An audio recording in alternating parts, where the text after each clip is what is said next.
কারণ নিজেরা নিজেদের ডিগ্রি লেখে। পৃথিবীতে কোথাও এই সিস্টেম নাই। মুফতি কি? বিচারকের নাম মুফতি। আর ইফতা কি? ইফতা মানে একটা আইনশাস্ত্রে পড়াশোনা করা। তো আইনশাস্ত্রে পড়াশোনা করলে কি আইনশাস্ত্রের বিচারক হয় সে? কত বিভ্রান্তি। লতে ছেলে মেয়েরা পড়ে না, লতে পড়া মানে ইফতাতে পড়া। ইফতা ল সেম জিনিস। তো লতে পড়ে কেউ কি অ্যাডভোকেট বলে যদি অ্যাডভোকেটশিপ না পায়? লতে পড়ে কেউ কি বলে যে আমি জজ? তো এরা লতে পড়ে বলে যে জজ। মানে পাগলামি, দিওয়ানিগি কিতনা হি হয়। আমি চ্যালেঞ্জ দিয়ে বললাম 60% তথাকথিত মুফতিরা 30 পারার সূরার অর্থ পারে না। আপনারা ধরবেন এলাকায়, জিজ্ঞেস করবেন, আমার এই কথাকে চ্যালেঞ্জ হিসেবে নিয়ে আপনারা জাস্টিফাই করবেন। এই পাড়ায়, এই আশেপাশে পাড়ায় একটা হুজুরের ইমামকে ডেকে নিয়ে এসে বলেন এই ওয়াল্লাইল ইজা ইয়াকশা এটা অর্থ বল, দেখেন অবস্থাটা কি হয়। কিন্তু এরা মুফতি।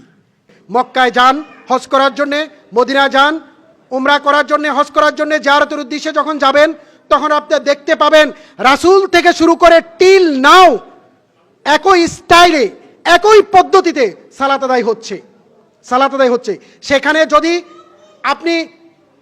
আপনি যদি ভিন্ন মতেরও হন, একটা লোক, you will not get not a single person who will assault you, abuse you, rebuke you, যে আপনাকে অ্যাসল্ট করবে, তিরস্কার করবে, আপনার আমল নিয়ে হাসবে, ঠাট্টা করবে।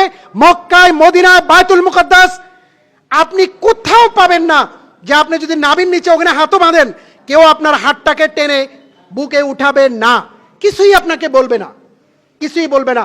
কিন্তু এই সাবকন্টিনেন্টে, এই দেওবন্দি কিছু অশিক্ষিত আলেম ওলামারা কি করেছে? তারা টুপিকে সালাতের জন্য বাধ্যতামূলক করেছে। যুবক যখন টুপি ছাড়া মসজিদে আসে তখন তারা কি বলে, এই তোমার টুপি কই, ধমকায়। অথচ টুপি নামাজের কিছুই না। হজ এবং উমরায় দেখেন টুপি থাকে না। কোন মসজিদে মহিলারা নামাজ পড়তে আসলে মসজিদে ঢুকতে দিবে না তারা। অথচ রাসূল সাল্লাল্লাহু নিষেধ করেছেন মহিলারা যদি মসজিদে যায় তোমরা তাদেরকে নিষেধ করিও না, তাদেরকে যেতে দাও। আপনি এই রমাদান মাসে সাত্তারখানে যান, শহরের রমজান মাসে কুমিল্লা শহর কান্দিরপাড় যান, মহিলাদের কারণে আপনি ঢুকতেই পারবেন না মার্কেটের ভিতরে। গিজ গিজ গিজ গিজ করবে মহিলা। সারা বাংলাদেশে মানে সমস্ত জায়গায় আপনি দেখবেন যে পর্দা ছাড়াই মহিলারা ঘুরপাক খাচ্ছে, এখানে ওখানে যাচ্ছে। কিন্তু আপনি সেক্ষেত্রে আপনার কোনো বক্তব্য নাই। মহিলারা যখনই সালাত আদায় করতে মসজিদে আসছে তখন আপনি ফতোয়া আপনি দিয়ে দিচ্ছেন সাথে সাথে। শিক্ষিত আধুনিক ছেলেমেয়েরা আজকে কোরআন অর্থ সহ পড়ার চেষ্টা করছে, তাফসীর পড়ছে, হাদিস ফলো করছে, হাদিস জানছে, হাদিস পড়ছে, এটা নিয়ে ব্যঙ্গ বিদ্রুপ করছে।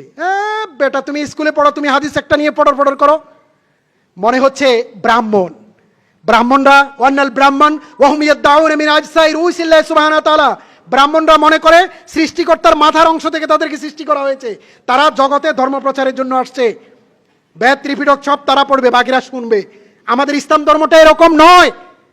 আবু বকর, ওমর, ওসমান, আলী থেকে শুরু করে 300 হিজরি 30 বছর হিজরতে মানে খোলাফায়ে রাশিদিনের সোনালী যুগ, এই 30 বছরে কোন সাহাবী, কোন তাবী, কোন মাদ্রাসা শিক্ষক ছিল?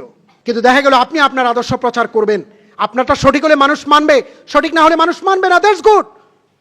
কিন্তু আপনি জোর করে আপনারটাই বলবেন হক। হু আর ইউ? আপনি কে?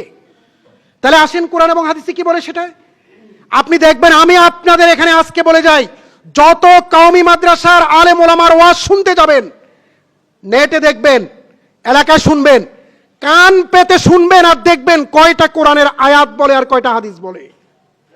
পুরা বক্তব্যে 2টা কোরআন আয়াত 3টা হাদিস বলবে না, বলবে কি কাহিনী। অনেক বুজুর্গের সেটা হয়েছে, জাহাজে করে মুরিদ চলে যাবে জান্নাতে, তারপরে সাপ ব্যাং ইয়া হয়ে গেছে, কাহিনী নির্ভর। এ সমস্ত কাহিনী নির্ভর ওয়াজ মানুষ এখন আর শুনে না। ধর্ম ব্যবসার দিন শেষ। অন্যদিকে মিলাদ, তাবিজ তুরবান, জাল ফুক, ভূত ফেরত দৌড়ানো, জিন তাড়ানো, এ সমস্ত ভণ্ডামি, এ সমস্ত শয়তানি বদমাশি, মানুষকে ধোঁকা দেয়া, গরিব মানুষ থেকে প্রথম লাউ খাওয়া, প্রথম লাল কলাটা পাকলে খাওয়া, প্রথম মুরগির ডিমটা খাওয়া, এগুলোর দিন শেষ। মানুষ এখন অনেক সচেতন, অনেক চালাক। এভরিবডি এখন রেডি টু জাস্টিফাই ওয়েদার হে যেটা গ্রহণ করবে ইট ইজ রাইট অ্যান্ড রং। আমি যখন বিডিআরে ছিলাম আমি দেখেছি সেনাবাহিনীতে এই যে গুলজার মারা গেছেন, তিনি শহীদ হয়েছেন 21 মানে এতে বিডিআর ঘটনায়। ওনার সাথে আমার কথা হয়েছে, তারা ক্লাবে বসে সব ডক্টর জাকির নায়েকের লেকচার শুনতো। কারণ এত ইন্টারন্যাশনাল লেভেলে শুদ্ধ ইংরেজি বলে আলোচনা করা, এই মোল্লা মুন্সিগুলো ইংরেজি পড়তে পারে না, শুদ্ধভাবে আরবি পড়তে পারে না। আমি চ্যালেঞ্জ দিয়ে বললাম 60% তথাকথিত মুফতিরা 30 পারার সূরার অর্থ পারে না। আপনারা ধরবেন এলাকায়, জিজ্ঞেস করবেন, আমার এই কথাকে চ্যালেঞ্জ হিসেবে নিয়ে আপনারা জাস্টিফাই করবেন। এই পাড়ায়, এই আশেপাশে পাড়ায় একটা হুজুরে ইমামকে ডেকে নিয়ে এসে বলেন, এই ওয়াল্লাইল ইজা ইয়াকশা এর অর্থ বল, দেখেন অবস্থাটা কি হয়। কিন্তু এরা মুফতি, কারণ নিজেরা নিজেদের ডিগ্রি লেখে। পৃথিবীতে কোথায় এই সিস্টেম নাই। মুফতি কি? বিচারকের নাম মুফতি। আর ইফতা কি? ইফতা মানে একটা আইনশাস্ত্রে পড়াশোনা করা। তো আইনশাস্ত্রে পড়াশোনা করলে কি আইনশাস্ত্রের বিচারক হয় সে? কত বিভ্রান্তি। লতে ছেলে মেয়েরা পড়ে না, লতে পড়া মানে ইফতাতে পড়া, ইফতা আর ল সেম জিনিস। তো লতে পড়ে কেউ কি অ্যাডভোকেট বলে যদি অ্যাডভোকেটশিপ না পায়? লতে পড়ে কেউ কি বলে যে আমি জজ? তো এরা লতে পড়ে বলে যে জজ।